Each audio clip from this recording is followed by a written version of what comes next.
The Book of Mark. In the New Testament. Read from the New King James. Mark chapter 14 verse 1 through 72. After 2 days it was the Passover and the feast of unleavened bread. And the chief priests and the scribes sought how they might take him by trickery and put him to death. But they said, "Not during the feast, lest there be an uproar of the people." And being in Bethany at the house of Simon the leper, as he sat at the table, a woman came having an alabaster flask of very costly oil of spikenard. Then she broke the flask and poured it on his head. But there were some who were indignant among themselves, and said, "Why was this fragrant oil wasted? For it might have been sold for more than 300 denarii and given to the poor." And they criticized her sharply. But Jesus said, "Let her alone. Why do you trouble her? She has done a good work for me. For you have the poor with you always, and whenever you wish you may do them good. But me you do not have always. She has done what she could. She has come beforehand to anoint my body for burial.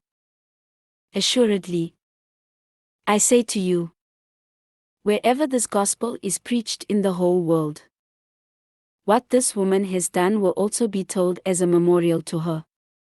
Then Judas Iscariot, one of the 12, went to the chief priests to betray him to them. And when they heard it, they were glad, and promised to give him money. So he sought how he might conveniently betray him. Now on the first day of unleavened bread, when they killed the Passover lamb, his disciples said to him, "Where do you want us to go and prepare, that you may eat the Passover?" And he sent out 2 of his disciples and said to them, "Go into the city, and a man will meet you carrying a pitcher of water. Follow him. Wherever he goes in, say to the master of the house, 'The teacher says, where is the guest room in which I may eat the Passover with my disciples?' Then he will show you a large upper room, furnished and prepared. There make ready for us." So his disciples went out, and came into the city, and found it just as he had said to them. And they prepared the Passover. In the evening he came with the 12. Now as they sat and ate, Jesus said, "Assuredly, I say to you, one of you who eats with me will betray me."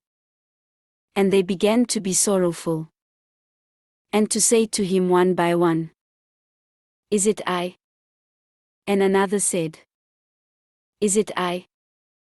He answered and said to them, "It is one of the 12, who dips with me in the dish. The Son of Man indeed goes just as it is written of him. But woe to that man by whom the Son of Man is betrayed. It would have been good for that man if he had never been born." And as they were eating, Jesus took bread, blessed and broke it, and gave it to them and said, "Take, eat.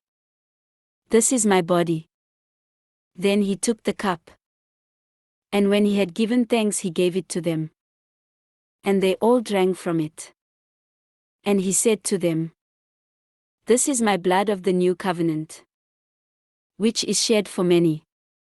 Assuredly, I say to you, I will no longer drink of the fruit of the vine until that day when I drink it new in the kingdom of God." And when they had sung a hymn, they went out to the Mount of Olives. Then Jesus said to them, "All of you will be made to stumble because of me this night. For it is written, I will strike the shepherd, and the sheep will be scattered. But after I have been raised, I will go before you to Galilee." Peter said to him, even if all are made to stumble. Yet I will not be. Jesus said to him, Assuredly, I say to you that today, even this night, before the rooster crows twice, you will deny me 3 times. But he spoke more vehemently. If I have to die with you, I will not deny you. And they all said likewise. Then they came to a place which was named Gethsemane. And he said to his disciples, Sit here while I pray. And he took Peter, James, and John with him. And he began to be troubled and deeply distressed. Then he said to them, My soul is exceedingly sorrowful, even to death. Stay here and watch. He went a little farther, and fell on the ground, and prayed that if it were possible, the hour might pass from him. And he said, Abba, Father, all things are possible for you. Take this cup away from me. Nevertheless, not what I will, but what you will. Then he came and found them sleeping, and said to Peter, Simon, are you sleeping? Could you not watch 1 hour? Watch and pray, lest you enter into temptation. The spirit indeed is willing, but the flesh is weak. Again he went away and prayed, and spoke the same words.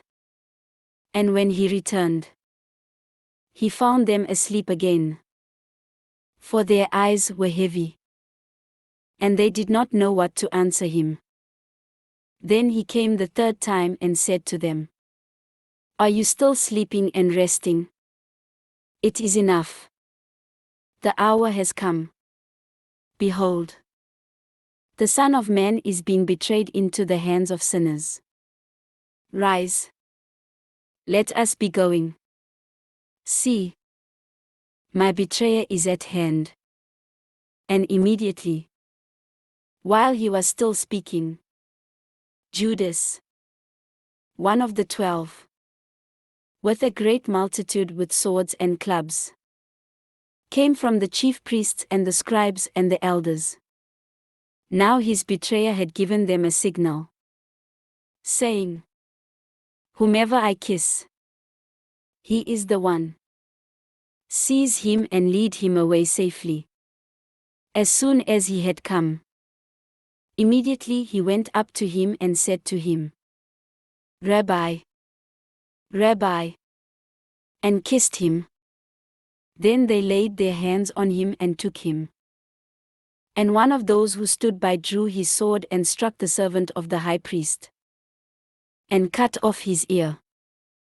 Then Jesus answered and said to them, Have you come out, as against a robber, with swords and clubs to take me? I was daily with you in the temple teaching, and you did not seize me. But the scriptures must be fulfilled. Then they all forsook him and fled.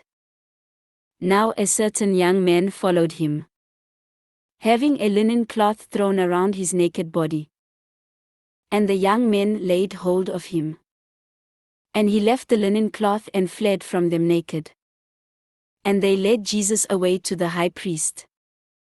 And with him were assembled all the chief priests, the elders, and the scribes.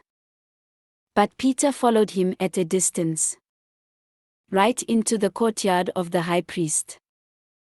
And he sat with the servants and warmed himself at the fire. Now the chief priests and all the council sought testimony against Jesus to put him to death, but found none. For many bore false witness against him, but their testimonies did not agree. Then some rose up and bore false witness against him, saying, We heard him say, I will destroy this temple made with hands, and within 3 days I will build another made without hands. But not even then did their testimony agree.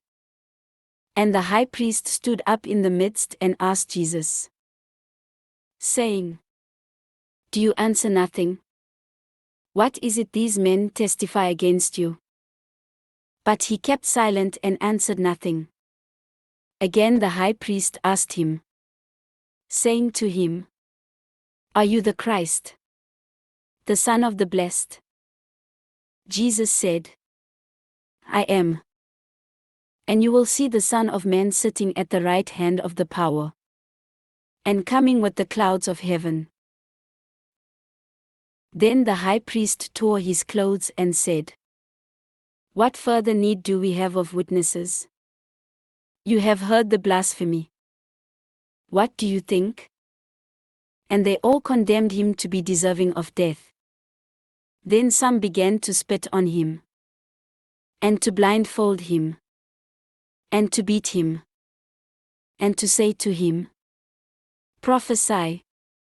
And the officers struck him with the palms of their hands. Now as Peter was below in the courtyard, one of the servant girls of the high priest came.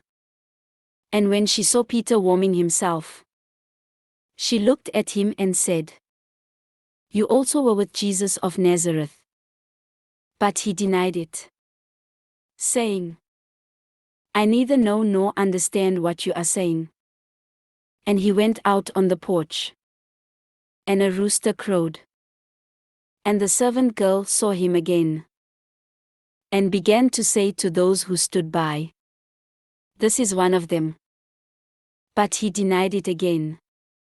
And a little later those who stood by said to Peter again, "Surely you are one of them, for you are a Galilean, and your speech shows it." Then he began to curse and swear, "I do not know this man of whom you speak." A second time the rooster crowed. Then Peter called to mind the word that Jesus had said to him, "Before the rooster crows twice, you will deny me 3 times." And when he thought about it, he wept. This ends Mark chapter 14.